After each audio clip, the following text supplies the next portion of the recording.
हरियाणा में आपकी सरकार, ये डबल इंजन की सरकार लगातार काम कर रही है, देश प्रदेश के हित में काम कर रही है। हमने कुल मिला के समाज के हित में शिक्षा की योजनाएं, स्वास्थ्य की योजनाएं, सुरक्षा की योजनाएं, स्वावलंबन की योजनाएं, स्वाभिमान बनाए रखने के लिए बहुत सी योजनाएं, ऐसे सारे प्रदेश, सब प्रदेशों में, अपने हरियाणा प्रदेश में, देश भर में ये सब चलाई है। क्योंकि 8 वर्ष पूर्व जब हम देखते हैं कोई भी छोटा काम भी अगर घर का, परिवार का कराना होता था, जितने सदस्य होते थे आधे सदस्य तो लाइन में लग के खड़े रहते थे, दफ्तरों के चक्कर काटते थे, काम के होते नहीं थे, जूती घिस जाती थी। लेकिन इन सब चीजों को हमने ठीक करने के लिए नई नई योजनाएं, व्यवस्था परिवर्तन की है। हमने हर परिवार की चिंता की है। हर परिवार के अंदर, गरीब परिवार के अंदर रसोई घर में गैस मिले, आवास सभी गरीब परिवारों को ये मिलना चाहिए, हर व्यक्ति का बैंक में अकाउंट हो। यानी कितने क्रांतिकारी कदम किए हैं जो जब दुनिया के लोग देखते हैं कि भारत जिस गति से आगे बढ़ रहा है और समाज में ईज ऑफ लिविंग का जो एक पैमाना तय किया गया है, लोग दिन प्रतिदिन अपने जीवनचर्या को यानी सरल कर रहे हैं, आसान हो रहे हैं। हमारे यहाँ का हैप्पीनेस इंडेक्स ये बढ़ रहा है। हमने ई गवर्नेंस इसको चालू किया ताकि लोगों को भागदौड़ न करनी पड़े। आपकी कोई छोटी बड़ी तकलीफ है, सरकार से कोई काम है, घर बैठे आप अपनी बात को सरकार के किसी भी कार्यालय में, ऑफिस में पहुंचा सकते हैं। घर बैठे आपका काम सुविधाजनक हो जाएगा, आपको समाचार मिलेगा। परिवार पालन करना ये परिवार के मुखिया का दायित्व होता है। अंतिम श्रेणी के व्यक्ति को भी हर प्रकार की सुख सुविधा मिले, अंत्योदय के भाव से सरकारों के लिए काम करने का एक संदेश, इन्होंने सिद्धांत एक उन्होंने दिया था, जिसके ऊपर हमारी सब सरकारें चल रही हैं। हरियाणा में विशेष तौर पर हमने बहुत बड़ी बड़ी इसकी योजनाएं बनाई हैं।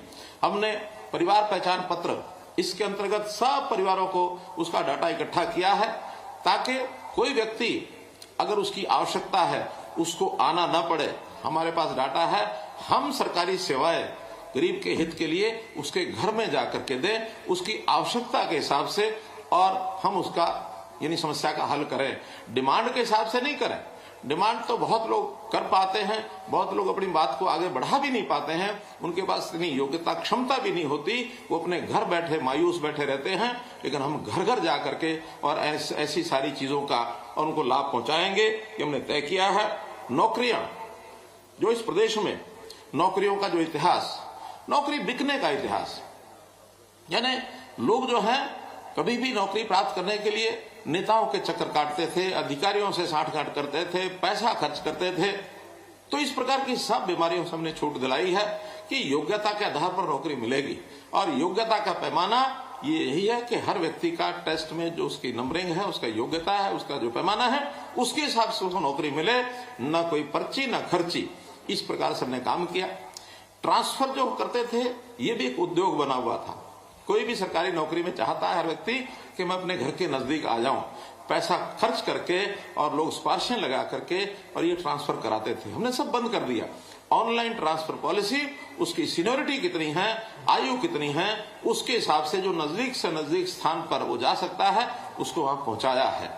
ऐसी सब बातें हमने केवल IT के कारण से, ई गवर्नेंस के कारण से करना वाले सिद्ध हो पाया है। घर बैठे किसी की समस्या है उसको सीएम विंडो में आप डाल दो। सीएम विंडो के माध्यम से 12 लाख लोगों को इस समय तक राहत मिल गई है।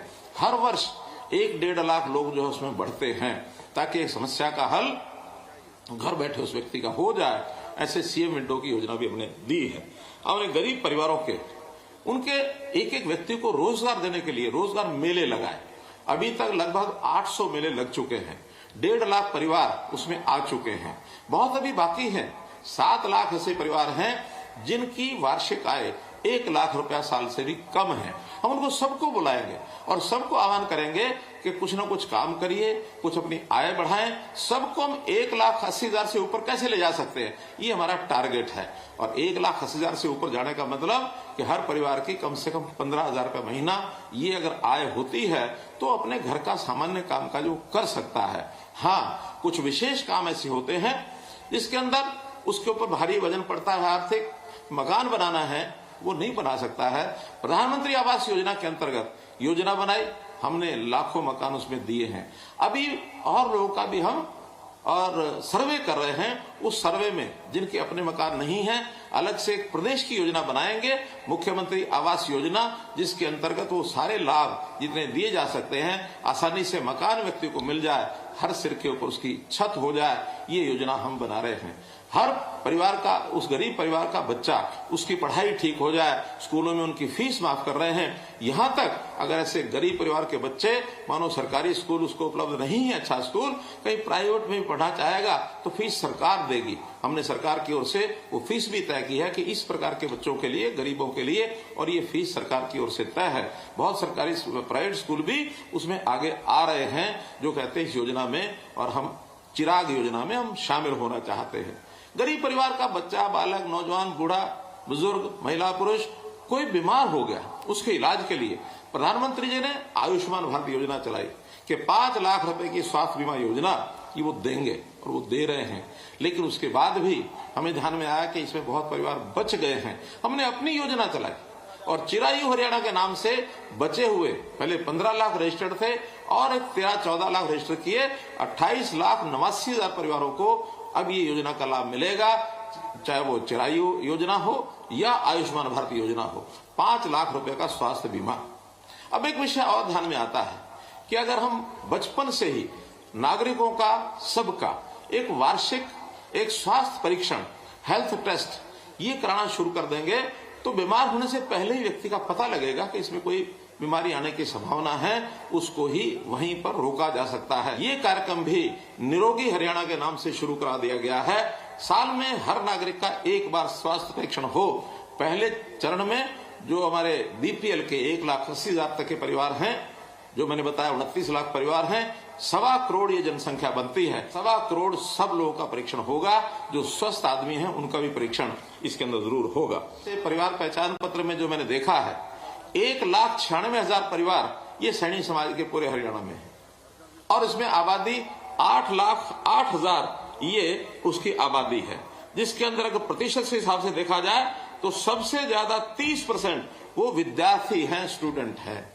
जिस समाज का 30% विद्यार्थी हो जाए, स्टूडेंट हो जाए, इसका मतलब यह है कि उस समाज को आगे बढ़ने से कोई रोक नहीं सकता। और उसमें एक और आंकड़ा है, 24% उसमें हाउसवाइफ्स हैं, यानी गृहिणियां हैं। अब इनको सब प्रकार की सुविधा हम दे रहे हैं। इसमें भी एक रास्ता और आपके लिए खुला हुआ है, जो सेल्फ हेल्प ग्रुप्स हैं, ऐसे परिवारों की महिलाएं जो गृहिणियां हैं, उनको सबको सेल्फ हेल्प ग्रुप बना करके छोटे छोटे उद्योग ये लगाने चाहिए, ताकि उसमें हम पूरी सहायता दे रहे हैं। हम लाखों रुपए का ऋण देते हैं, बिना ब्याज के देते हैं, और उसको यानी सामान्य जो किस्तें हैं, थोड़ी राशि किस्तों में उसको वापस लेते हैं, और उसकी बिक्री की व्यवस्था ये भी बाजारों में हमने करनी शुरू कर दी है कि जो ऐसी सेल्फ हेल्प ग्रुप की हमारी बहनें हैं, उनके बने हुए उत्पादन को हम प्राथमिकता से कैसे बिक्री कराएंगे, इसके लिए जगह जगह मेले लगने शुरू हुए हैं। इन मेलों को और हम बढ़ाएंगे, इसलिए बहुत बड़ा लाभ हो जाएगा।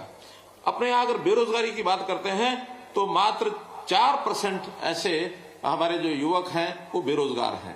इनसे मेरा निवेदन है कि स्किलिंग के काम में जाए, क्योंकि सरकारी नौकरी योग्य व्यक्ति को मिलेगी, सबको नहीं मिल सकती।